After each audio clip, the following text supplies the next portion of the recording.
গত পরশুদিন এক শয়তান মরছে, নজিবুল বাসার শয়তান। এই শালা শয়তান সাইদি হুজুরের বিরুদ্ধে কিন্তু প্রথম অভিযোগ করছে। জোরে কোন কথা ঠিক কিনা? প্রথম অভিযোগ করেছে আল্লামা সাইদির বিরুদ্ধে।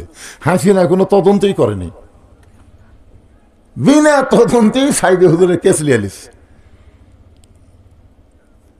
আপনারা বলেন তো তদন্তের কথা কোরআনে আছে না নাই? আমি আয়াত পড়ে আপনাকে শোনাবো। তদন্তের কথা আল্লাহ কোরআনেও বলেছে। ভাই যান, মাটির বাড়িতে মোবাইল নেটওয়ার্ক পায় না, পাই। আপনাদের গ্রামত কি মাটির বাড়ি আছে নাকি? আছে? মাটির বাড়িতে কিন্তু মোবাইল নেটওয়ার্ক পায় না। ইমাম সাহেব ওই জানলার কাছে শুয়ে থাকে, মোবাইল হাত দিয়ে বাইর করে থই, কল আসলে লাউড স্পিকার দিয়ে কথা কয়, কারণ কানের কাছে আনলে নেটওয়ার্ক নাই। তো এটা দেখে এক ছেলে বলতে যে হুজুর আপনি এত বোকা কোত্থেকে হলেন? আপনি 400 টাকা দিয়ে একটা মোবাইল অ্যান্টিনা কিনে বাঁশের মাথাতে অ্যান্টিনা ঝুলিয়ে দেয়, সেখান থেকে তার আনা মোবাইলের মধ্যে ঢুকা দেন, আপনি যেটি থাকবেন সেটি নেটওয়ার্ক। তো যুবকের কথা মতো ইমাম সাহেব একটা অ্যান্টিনা কিনে বাঁশের মাথা দিয়ে মোবাইলের পিছনে লেখা দিয়েছে। ওরা এক তেলতলা গোয়েন্দার দেখে বলতেছে হুজুর আবার টিভিও কিনছে। তেলতলা গোয়েন্দার ওটা দেখেই আরে হুজুর আবার টিভিও কিনছে। ওরা কিসের অ্যান্টিনা শালা তেলতলা জানি না, ওই কোনোদিনও মসজিদে যায় না, সেই দিন গেছে। যা বলতেছে নামাজ পড়া কি হবে, নামাজ পড়া কি হবে। সবাই বলতেছে তুই তো নামাজই পড়িস না। এই জন্যই তো পড়ি না। তোমরা যার পাশে নামাজ পড়ে সেই হুজুর যে টিভি দেখে তোমরা জানো? আমি নিজের চোখে দেখে আসলাম টিভি দেখতেছে। সব মুসল্লি কয় নাউজুবিল্লাহ নাউজুবিল্লাহ। সকলের বাড়িতে ডিশ অ্যান্টেনা আছে, নাউজুবিল্লাহ নাই, কিন্তু হুজুরের বাড়িতে টিভি, নাউজুবিল্লাহ। মানে সবাই চায় হুজুর ভালো হোক, আমরা যা হই তাই। মসজিদের ইমামকে নিয়োগ দেওয়ার জন্য আপনার বহু কিছু দেখেন। ইমামের বইয়ের পর্দা আছে কিনা, ইমাম ঠিক মতো চলাফেরা করে কিনা, ইমামের দাড়ি ঠিক আছে কিনা, টুপি মাথা ঠিক মতো দেয় কিনা। একটা সামান্য মসজিদের নেতার জন্য যদি এত কিছু আপনারা দেখেন, তাহলে সমাজের এমপি যাকে বানাবেন তাকে দেখার দরকার আছে না নাই? জোরে কোন আছে না নাই? তেলতেলার এসে কই ভোট দাও, তেলতেলা।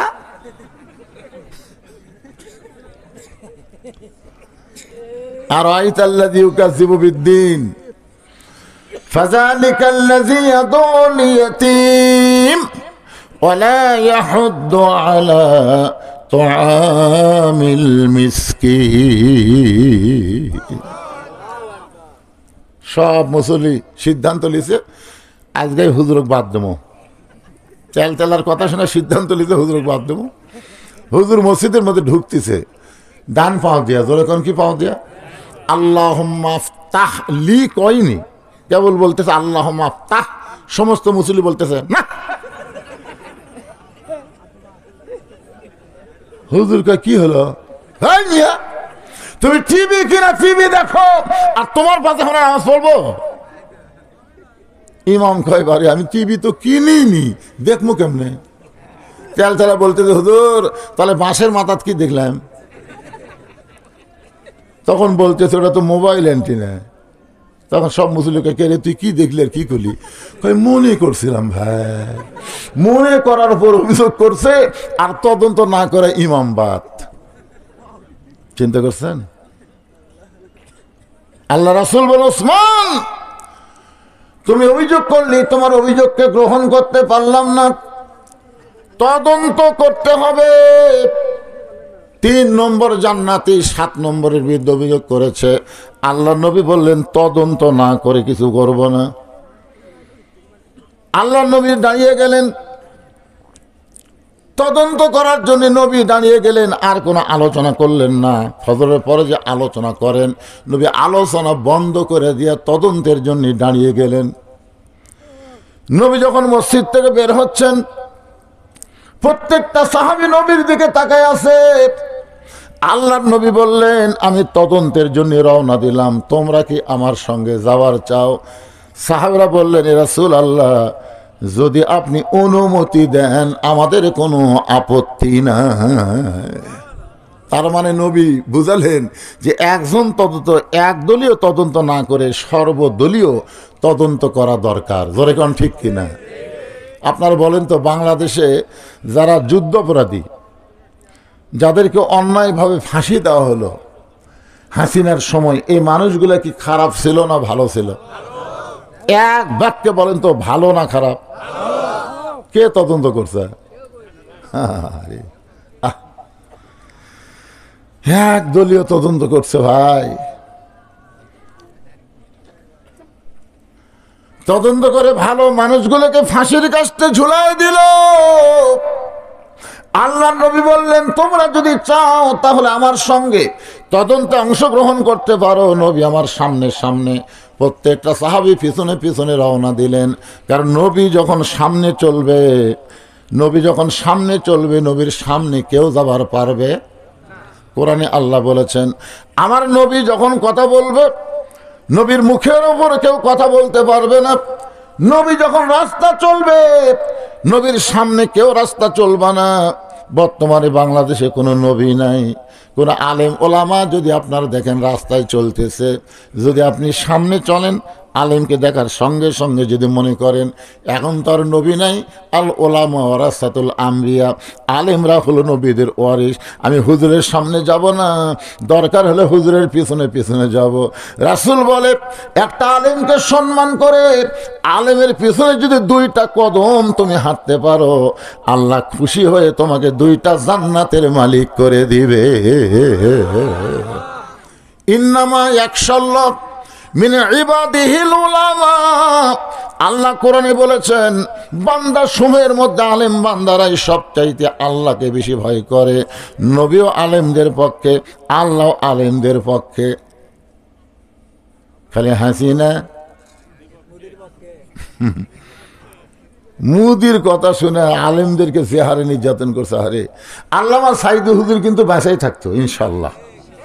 আপনারা দেখেননি যেদিন তাকে জেল থেকে হাসপাতাল নিয়ে, সেদিন যে একটা হাসি দিয়েছে, আমার মোবাইলে ভিডিও করে রাখছে, ওটা আমি লোড করে রাখছি। এ হাসি দেখলে মনে হয় একটা জান্নাতি হাসি, জোরে কোন কথা ঠিক কিনা? এইরকম হাসি দিয়ে যে লোকটাকে নিয়ে গেল।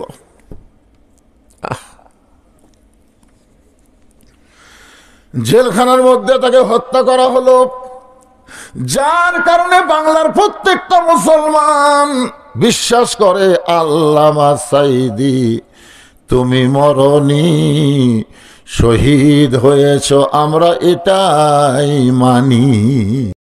দুনিয়ার মুসলমান লিল্লাহে তাকবীর।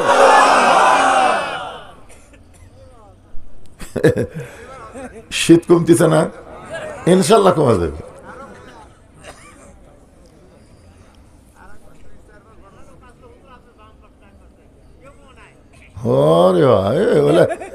তারাত গেলে হাওয়া পাগলা চেনেন? তারাত গেলে হাওয়া পাগলা নাম শুনছেন? হাজার হাজার মানুষ খাওয়া দাওয়া করতেছে, হাজার হাজার, মানে 4-5টা গরু জব করে সেই হারে খাওয়া। ওই পাগলা সাইড দিয়ে যাচ্ছে আর বলতেছে, মানুষ নাই রে, মানুষ নাই রে, মানুষ নাই, মানুষ নাই রে, মানুষ নাই রে। সবাই খাচ্ছে আর বলতেছে, পাগলে কিনা খায়, ছাগলে কিনা খায়। ওই পাগলার কথা গুরুত্বই দেয়নি। কিন্তু একজন লোক চিন্তা করছে, মানুষ নেই তাহলে আমি কি? ওই আবার পাগলার কথা ধরিছে। পাগলার কথা কি করছে? ধরলেই তো বিপদ। আমি বদরুল রশিদ কোরআন হাদিস থেকে পাগলের মতন যা বলে যাই, ধরলেই কিন্তু বিপদ। জোরে কোন ঠিক কিনা? সেদিন একটু ধরছিল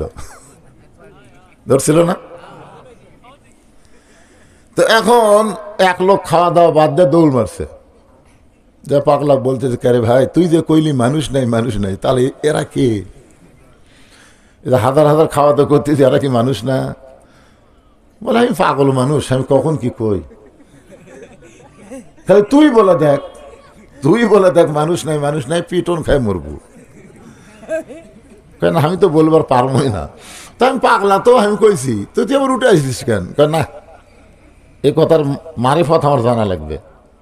তো জানবার যদি চাস তাহলে সাইডে তো সাইডে যায়, এরকম বাম হাত আলোক করছে, এখন দেখ। তো তাকায় দেখে সবগুলাই শিয়াল কুত্তে, 15-20 জন মানুষ।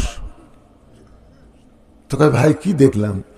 যা দেখলি মুখ বন্ধ কর, কলিকালের জামানা হক বলতে মানা, আসল কথা বললে তোমায় নামা দিবি রে। আসল কথা বললে মাইক কাড়ালিবি রে। ধরে কোন ঠিক না? গত পরশু দিনই ফিলখুঞ্জ আছে, মাইক কাড়িয়ালে বক তাক মারিয়ে। হ্যাঁ, এখন তো আওয়ামী লীগ নাই রে ভাই, যারা বক্তার মাইক কাড়ে নিচ্ছে মারতেছে এরা হলো বিএমপি। এরা কি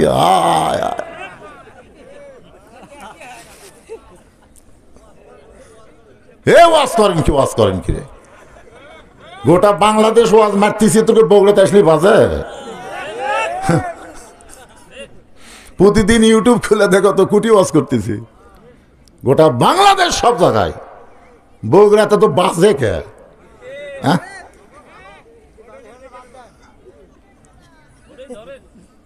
না কি ধর্ম না ধর্ম সেটা দুটা আয়াত আমি তেলাওয়াত করছি, মনে নাই? এই ঘরের মালিকের গোলামি করলে কি হবি? ফালিয়াবুদু রাব্বা হাযাল বাইত, 1 নম্বর আল্লাযী আতামাহুম মিন জু'ইউ, 2 নম্বর হলো আমানাহুম মিন খাউফ। ওই যে বারে একটা ছোট্ট বাচ্চা টার্গেট লাইন মারতেছে, ওকে আগে ধরেন। এই যাও, ওই যে বেড়ে যাও, যাই কে মারতেছে টার্গেট, যাও।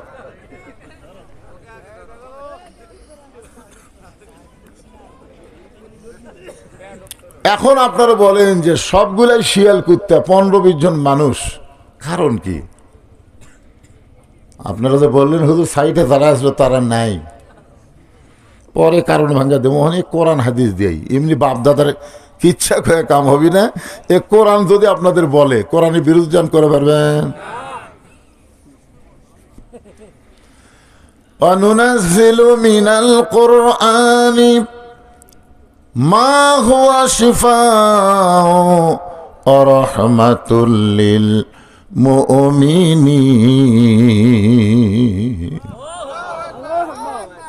এর বাংলা অর্থ হলো সব সমস্যার সমাধান দিতে পারে আল কোরআন। এটা কি বিশ্বাস করেন আপনারা? সব সমস্যার সমাধান যারা বলতেছেন না, মনে করতেছেন এই দুনিয়া আপনার শেষ নাকি? যদি ফুলগুলো হয় অভিমানে ঝরে যায়, আমি মালা গেতে বলো কারে পরাবো, সে যে কেন এলো না, কিছু ভালো লাগে না, কবরে আসুক তারে আমি মজা দেখাবো। কোরআনের পক্ষে যারা স্লোগান দিচ্ছেন না, এরা কবরে যাবেন না? যাবেন, খালি সেই হারে হবে, সেই হারে জাগা মতো মার হবি। জোরে কোন ঠিক? কবে যাবেন কবরে, কবে যাবেন? কোন তারিখ নাই, কোন মাস নাই, যে কোনো মুহূর্তে যাওয়া লাগবে। তাই সময়কে নষ্ট করা যাবে না, প্রত্যেকটা সময়ের গুরুত্ব দেওয়া লাগবে। জোরে কোন ঠিক? আল্লাহ যেখানে বলতেছে সব সমস্যার সমাধান দিতে পারে আল কোরআন, আর কোরআনের মাহফিলে বসে স্লোগান দিতে আপনার ব্যস্তি যে কোন জায়গা? গলা খাকারে দেন তো দেখি। সব সমস্যার সমাধান তো বোঝা গেল, আপনার দিবার পারেন তো দেন না কেন? হ্যাঁ, একটু মনোযোগ দিয়ে শুনবেন। নামাজটা হলো ফজরের নামাজ। একজনকে সাটান, তো ফজরের সময় বোঝা যাবে তুমি কত সাটানার লোক। আর সালাতু খায়রুম মিনান নাম শোনার সাথে সাথে তোমার অবস্থা কিরকম হয়? 3.5 হাত হয় না 2.5 হাত হয়? নিজের বিবেককে প্রশ্ন করো। আজান শুনবি না, ল্যাপ দিয়ে মাথার উপর, পাও টেনা বুকের কাছে, মনে হয় ছাগলের বস্তা ঢাকাতেছে। ল্যাপ টান্দা দেখে ল্যাপের তলে ওর সাইজ, আর সকালবেলা সাইড ঠিবে কুত্তার সাইজ, একই সাইজ। ধরে কোন কত ঠিক কিনা? ও সাটান হুজুর, ও সাটান।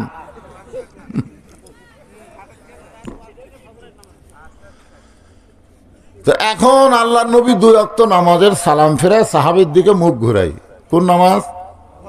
একটা ফজর, একটা হলো আসর। ফজরের পরে সূর্য উদয়ের আগে কোনো সুন্নত নফল নাই। আসরের পরে সূর্য অস্ত যাওয়ার আগে কোনো সুন্নত নফল নাই। ফজরের পরে নবী আলোচনা করেন। আল্লাহ রাসূল ফজরের নামাজের পরে সাহাবীদেরকে নিয়ে আলোচনা করেন। তখন কি করেন? আর আসরের নামাজের পরে রাসূল বয়ান করেন, বয়ান বয়ান তাবলিগি বয়ান। বয়ান বোঝেন? অল্প সময়ের মধ্যে গুরুত্বপূর্ণ ফজিলতের কিছু কথা, এগুলো কথা রাসূল আসরের পরে বলতেন।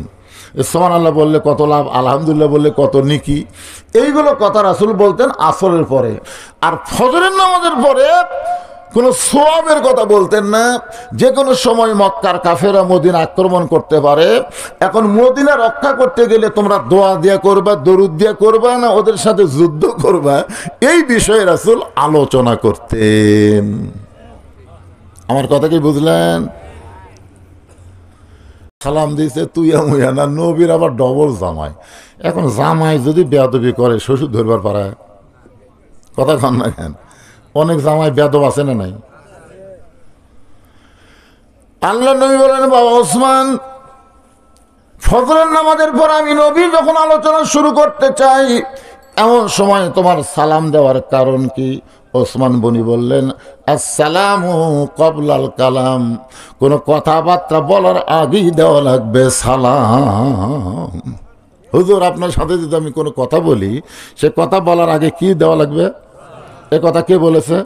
আল্লাহ রাসূল বলেছেন। আল্লাহ রাসূল বলেছেন, আসসালামু ক্বাবলাল কালাম, কোনো কথাবার্তা বলার আগেই দেওয়া লাগবে সালাম। সালাম দিয়ে তারপরে কথা শুরু। আপনারা কি সালাম দেন? দেন? বেটা কোনোদিন সালাম দিয়েছেন? বেটা তো আপনাকে দেয় না, বেটা শ্বশুরক দেয়। আপনার বেটা কিন্তু সেই ভদ্র, খুবই ভদ্র, শ্বশুরকেই ভয়। আসসালামু আলাইকুম আব্বা, কেমন আছেন আব্বা? আম্মা কেমন আছে? ওরে বাবারি, এ ভদ্রই হলো কোত্থেকে রে? আর বাপের সামনে দেওয়া যায়, সারা মানুষ যায় না, কুত্তে যায়, বোঝার উপায় নাই। জোরে কোন কথা ঠিক কিনা? আপনারা বলেন তো, পৃথিবীর সমস্ত মানুষকে সালাম দিলে যে সওয়াব হবে, নিজের বাপ মাকে সালাম দিলে এর চাইতে বেশি সওয়াব আল্লাহ দান করবে। জোরে কোন কথা ঠিক কিনা? ওরে বাবা, ঠিক তো ঠিকই করছে। বাবা সালাম দেশ, এখন থেকে শুরু কর লাগি বাদান, আজ থেকে শুরু করবা সালাম দেওয়া। যেই বাড়িতে সালাম আদান প্রদান আছে, ওই বাড়িতে অভাব থাকতে পারে কিন্তু অশান্তি থাকবে না। হ্যাঁ, অভাব আছে কিন্তু অশান্তি নেই। কোনোদিন স্বামী স্ত্রীর মধ্যে মারামারি হবে না, কারণ বউ স্বামী সালাম দেয়, স্বামী বউ সালাম দেয়, সালামের দ্বারা সব রাগ পাঞ্চা হয়ে যায়, আরও মারামারি। বেটার বউ শাশুড়িকে সালাম দেয়, শাশুড়ি বেটার বউ সালাম দেয়, মানে যখন যাই সুযোগ পাবি আগে সালাম মারবি। দেখবেন শাশুড়ি বেটার বউয়ের বিরুদ্ধে কবি না, বেটার বউ শাশুড়ির বিরুদ্ধে কোনোদিনও কবি না। কিন্তু সালাম কালাম না থাকার কারণে প্রত্যেকটা সংসারে অশান্তি, টেকা আছে, অভাব নাই, কিন্তু অশান্তি দাউ দাউ করে চলতেছে। যেরকম কথা ঠিক। হ্যাঁ, এই জন্য সালাম দেওয়া লাগবে, সালামের প্রচলন শুরু করবেন। আল্লাহ নবী ওসমান, তুমি কি বলবার চাও? ওসমান গনি বলতেছে, রাসূলুল্লাহ একদিন দেখেছি আমি বলি নাই, দ্বিতীয় দিন দেখেছি আমি বলি নাই, কিন্তু আজকে তৃতীয় দিন দেখতে পাইলাম আপনি যখন নামাজের সালাম ফেরেন, সঙ্গে সঙ্গে আপনার একজন সাহাবী নাম হলো তালহা বাড়ির দিকে দৌড় দেয়। আপনি যেই মাত্র সালাম ফেরেন, সঙ্গে সঙ্গে আপনার সাহাবী তালহা বাড়ির দিকে দৌড় দেয়।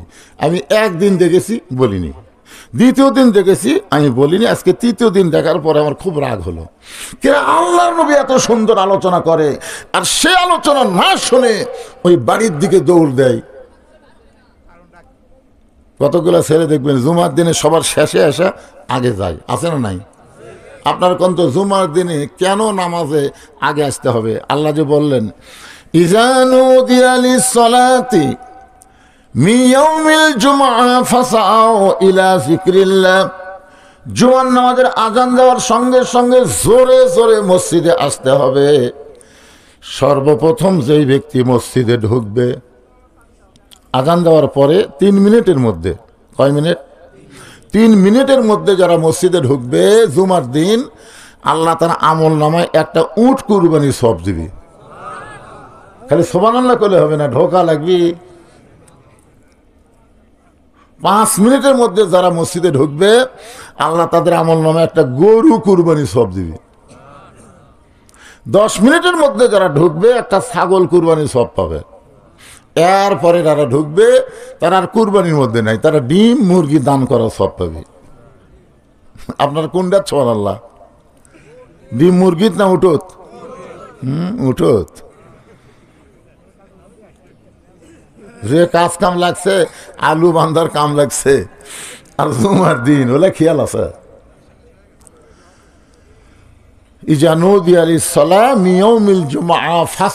শব্দের অর্থ হলো হাঁটাও না দৌড়ানো না, মাঝখানে, মানে হাঁটা দৌড়ানো মাঝখানে। ডায়াবেটিস রোগী হলে যেরকম হাঁটে না, ওই রকম জোরে জোরে মসজিদে যাওয়া লাগবে। হুকুম কার?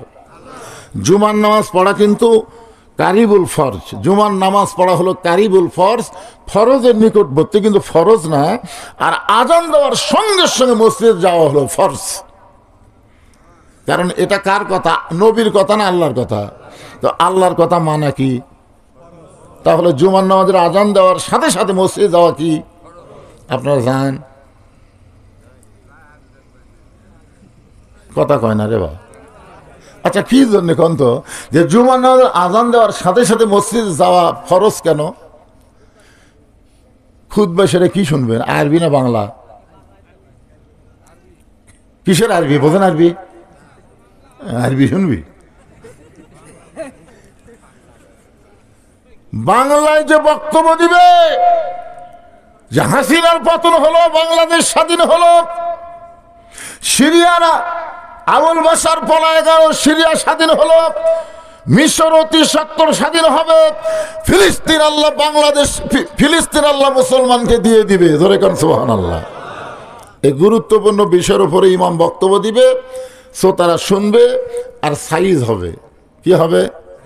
ভারত যতই চেষ্টা করুক বাংলাদেশের কোনো ক্ষতি করতে পারবে না। যদি কিছু করবার আসে তাহলে মুসলমানের করণীয় কি, এই বিষয়ের উপরে জুমার দিনে ইমাম সাহেব বক্তব্য দিবে। যদি ইমাম না দেয় সেটা ভিন্ন কথা, কিন্তু বর্তমান প্রেক্ষাপটকে নিয়ে অবশ্যই প্রতি জুম্মায় ইমামকে বক্তব্য দেওয়া লাগবে। যখন ঠিক কিনা বলেন? ওসমান গনি বললেন, ইয়া রাসূলুল্লাহ, আপনি যেই মাত্র সালাম ফিরেন সঙ্গে সঙ্গে বাড়ির দিকে দৌড় দেয়। যিনি অভিযোগ করেছেন ওসমান গনি, তিনি হলেন 3 নম্বর, আর যার বিরুদ্ধে অভিযোগ করেছে তিনি হলেন 7 নম্বর। কি বুঝলেন? যিনি অভিযোগ করেছে ওসমান গনি। ওমর ফারুক লোকটার হাত ধরে বললেন, ভাইজান, আমার বেয়াদবি নিবেন না, আমার বাড়িতে ভালো একটা ধাত্রী আছে, আমি একটু নিয়ে এসে আপনার বইয়ের উপকার করতে চাই। ওমর ফারুক কত নরম মানুষ, দেখেন কি খারাপ ব্যবহার করছে, তারপরও নিজের বাড়িতে গিয়ে বললেন, আব্দুল্লাহর মা। ওমর ফারুকের ছেলের নাম হলো আব্দুল্লাহ। ধরে যান, ছেলের নাম কি? আব্দুল্লাহর মা। দরজা খোলো। সঙ্গে সঙ্গে দরজা খুলে গেল। ওমর ফারুক বললেন, আব্দুল্লাহর মা, তুমি কি জান্নাতে যাবার চাও? বলে, 1000 বার চাই। তাহলে চলো যাই। সরাল্লাহ কর না কেন? নিজের বউকে বলতেছে, আব্দুল্লাহর মা, তুমি কি জান্নাতে যাবার চাও? বলে, 1000 বার চাই। তাহলে চলো যাই। এই জিনিস লিয়া চলো, এই জিনিস, মানে একটা সন্তান ধরবার গেলে যে যে জিনিস লাগে সেইগুলো জিনিস লিয়া রওনা দাও। হযরত ওমর ধাত্রীকে নিয়েছে, নিজের বউকে নিয়ে এসে তারপর উল্টা পিঠটা ভিতরে ঢুকায় দিল। আর লোকটাকে বলতেছে, ভাই ধৈর্য ধারণ করো, ধৈর্য ধারণ করো। লোকটা বলতেছে, তুমি তো সেই ব্যক্তি যে পর পর 3 বার আমারে সালাম দিছা, আমি সালামের উত্তর না দিয়া তোমার সঙ্গে খারাপ ব্যবহার করলাম, তারপরেও তুমি আমাকে কত সুন্দর বলতেছো ধৈর্য ধরো। এমন সময় তাঁবুর ভিতর থেকে আওয়াজ আসতেছে, ইয়া আমিরুল মুমিনিন, আপনার বন্ধুকে বলেন তার বিবিও সুস্থ আছে, সন্তানও সুস্থ আছে। যেই বলছে আমিরুল মুমিনিন, আপনার বন্ধুক বলেন, ওই লোকের তখন অবস্থা কি? হায় হায় হায় হায়, আপনি হযরত ওমর, আয় আয়, আপনি রাস্তাতে গেলে শয়তান 40 দিন যায় না, আর সেই লোকটার সঙ্গে এত খারাপ ব্যবহার করলাম, আমারে আপনি শাস্তি দেন। ওমর ফারুক চোখের পানি নিয়ে লোকটাকে বুকের মধ্যে নিয়ে বললেন, ভাইজান, তুমি শুধু বলো, আমার দায়িত্ব আমি পালন করেছি। আমি যতদিন সাহাবী ছিলাম ততদিন আমি গরম ছিলাম, যেদিন থেকে মদিনার খলিফা হয়েছি সেদিন থেকে আমি আর গরম না, আমি নরমের চাইতে বেশি নরম হয়ে গেছি। তাহলে হযরত ওমরের মধ্যে যেমন গরম ছিল তেমনই নরম ছিলেন। আল্লাহ রাসূল যেই মাত্র বলেন ওমর সাবধান হয়ে কথা বলো, তদন্ত করার আগে কোনো রিপোর্ট দেওয়া যাবে না। ওমর ফারুক চিন্তায় পড়ে গেলেন, নবীর কাছে যদি কোনো বেয়াদবি হয়। এই ভয়ে হযরত ওমর তালহার বাড়ির চারিধার ঘোরা শুরু করলেন। এই বাড়ির মধ্যে এমন কি আছে, তিনবার নবী ডাক দিছে, এরপরও তালহার দরজা খোলে না। এই বাড়িটার মধ্যে আছে কি রে, বাড়িটার মধ্যে কি মজা আছে? আমি একটু পানি খাই, অসুবিধা আছে ভাইজান, ডায়াবেটিস তো একটু সমস্যা হচ্ছে। আর এমন গরম পানি দিছে,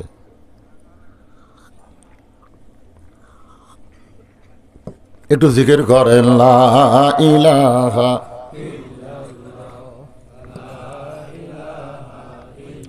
লা ইলাহা লা ইলাহা ইল্লাল্লাহু মুহাম্মাদুর রাসূলুল্লাহ।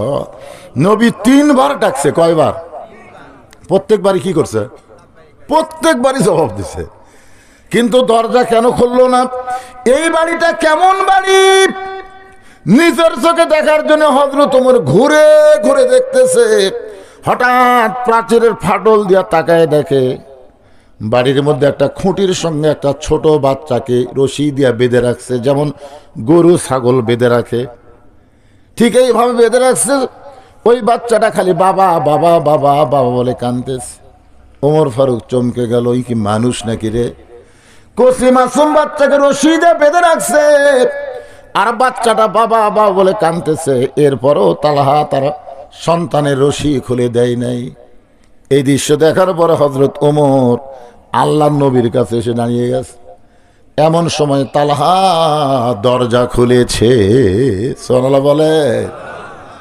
আল্লাহ রাসূল বললেন, তালহা তোমার বিরুদ্ধে 1 নম্বর অভিযোগ হলো, পর 3 দিন ফজরের সালাম ফিরানোর সঙ্গে সঙ্গেই তুমি বাড়ির দিকে দৌড় দাও। 2 নম্বর অভিযোগ হলো, আমি নবী 3বার তোমাকে ডাক দিলাম, প্রত্যেকবারই লব্বাইক বললা, কিন্তু দরজা খুলতে এত দেরি কেন করলা? এমন সময় ওমর ফারুক বলে, ইয়া রাসূলুল্লাহ, এই তালহার বিরুদ্ধে আমার একটা অভিযোগ আছে। রাসূল বলে, তোমার আবার কি অভিযোগ?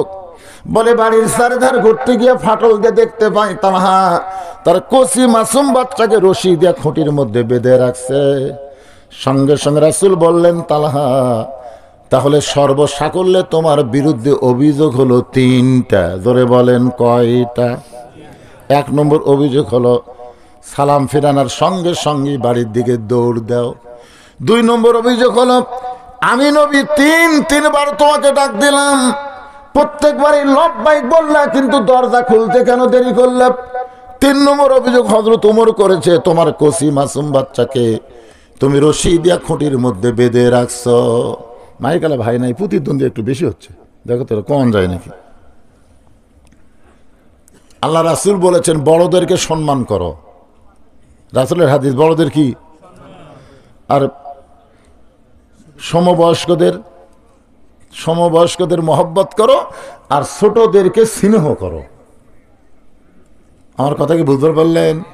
বড়দের কি করা লাগবে, আর ছোটদের স্নেহ করা লাগবে, দয়া করা লাগবে। আপনারা বলেন তো, আল্লাহর নবী ছোট বাচ্চাদের যে দয়া করছে, আমরা করবার পারবো? ঈদের দিনে নবী ইমামতি করবি, মাঠত যাচ্ছে সুন্দর কাপড় পরে, এমন সময় দেখে ইহুদির একটা বাচ্চা ধুলাত খালি গড়াগড়ি দিচ্ছে আর কান দিচ্ছে। ইহুদির বউ সাইটে লুকে আছে, কয়েকদিন আগে ওই বাচ্চার বাপ মরে গেছে। ইহুদির বিবি চিন্তায় পড়ল, মুসলমানের নবী নাকি, ওয়ামা আরসালনাকা ইল্লা রাহমাতাল লিল আলামিন। আল্লাহ তাআলা বলেছেন আমাদের নবীকে বিশ্ব জগতের কি রহমত। তো দেখি তো আয়াতটা সত্যি কিনা, এটা যাচাই করার জন্য মাও লুকে আছে গাছের আড়ালে, আর বাচ্চাকে ফেলে দেখেছে ধুলার ভিতরে। ওই ছোট বাচ্চা খালি বাবা বাবা বলে কাঁদতেছে। সঙ্গে সঙ্গে নবী ঈদের দিনে কাপড়ের দিকে খেয়াল না করে ওই বাচ্চাকে খেয়াল করে ধুলা মাখা বাচ্চাকে বুকের মধ্যে নিয়ে কপালে একটা চুমা খায়, বলে, বাবা তুমি শুধু এতিম না, আমি নবীও এতিম। শিশুকালে মইরা গেছে মা, গর্ভে থাকতে মরছে পিতা, আমি চোখে দেখলাম না। কে করিবে লালন পালন, কে দিবে সান্ত্বনা, এই দুনিয়ার বড় এতিম নবী ছিলেন একজনা। মাথার পাগড়ি দিয়া ইহুদির বাচ্চার গায়ের ধুলা যখন নবী মুছে দেয়, এমন সময় মা চিৎকার করে বলে, ও মুসলমানের নবী, আজ থেকে শুধু আপনি মুসলমানের নবী না, আজ থেকে আপনাকে আমি নবী হিসাবে স্বীকার করে নিলাম। জোহরের নামাজের প্রথম রাকাতে নবী 3 বার সুবহান রাব্বিল আলা বলছে। প্রথম রাকাতের প্রথম সেজদায় কয়বার? 3 বার সুবহান রাব্বিল আলা বলেছে। দ্বিতীয় সেজদার নবী তোলে না। 100 বার সুবহান রাব্বিল আলা সাহাবীরা পড়ছে, কিন্তু নবী সেজদা তোলে না। দ্বিতীয় রাকাত ঠিকই পড়েছে, তৃতীয় রাকাত ঠিকই পড়েছে, চতুর্থ রাকাত ঠিকই পড়াইছে, কিন্তু প্রথম রাকাতের দ্বিতীয় সেজদা এত লম্বা। নামাজ শেষ হওয়ার পরে হযরত ওমর বলতেছে, ইয়া রাসূলুল্লাহ, দ্বিতীয় রাকাতে আপনি এত লম্বা সেজদা দিলেন, আমরা 100 বারের বেশি সুবহান রাব্বিল আলা বললাম, এরপরও আপনি সেজদা তোলেন না, কারণ কি? বলে, তোমরা সবাই যখন সেজদায় ছিলে, এমন সময় আমার 2টা ছোট্ট নাতি হাসান হোসাইন আমার পিঠের উপর চড়ে বসলো, আমার পিঠের উপরে চড়ে বসলো। আমি যখন ওদের পিঠ থেকে নামাবার চাই, এমন সময় আল্লাহ বলে, হাবিব, হাসান হোসাইন আপনি নবী জানেন না, নানা মনে করে আপনার পিঠে বসে আছে, যতক্ষণ ওরা পিঠে থাকবে আপনি সেজদা থেকে মাথা তুলবেন না। সাহাবীরা রে, ছোট বাচ্চাদেরকে আমার আল্লাহ বড় ভালোবাসে। এই জন্যই বলা হচ্ছে, কুল্লু মাউলুদুন ইউলিদু আলাল ফিতরা। হিন্দুকেও যদি ছোট বাচ্চা হয়, তাকেও তোমরা ঘৃণা করবে না, কারণ ও ছোট মানুষ, যে কোনো সময় ইসলাম গ্রহণ করতে পারে। ধরে কোন কথা ঠিক কিনা কোন? আর ছোট মানুষের কান্দে ফেরেশতা কখন দেয়? তোমার 2 কান্দে 2 মুহুরি লেখিতেছেন ডায়েরি, 2 কান্দে 2 মুহুরি লেখিতেছেন ডায়েরি, দলিল দেখে রায় দিবে, টাকা পয়সার নাই কারবার। আপনারা বলেন তো, কেরামান কাতিবিন এই ফেরেশতাকে আল্লাহ হওয়ার সাথে সাথে দেয় না। 10 বছর যখন আপনার ছেলের বয়স হবে, ঠিক তখন ওই ফেরেশতা 2টা আল্লাহ কান্দত বসে দিবি। কারণ 6 বছর থেকে নামাজের তালিম দাও, 10 বছর থেকে জোর করে নামাজ ধরাও। জোরে কোন কথা ঠিক কিনা ভাই? এরপরই তো লেখালেখি শুরু হয়ে যাবে। একটু মনোযোগ দেন, ছোট বাচ্চাদের নবী কত ভালোবাসেন। আল্লাহ নবী বলেন, তালহা, উমর যে অভিযোগ করেছে তোমার কচি মাসুম বাচ্চাকে খুঁটির সঙ্গে রশি দিয়ে বেঁধে রাখছো, আমি নবী ছোটদেরকে কেমন ভালোবাসি।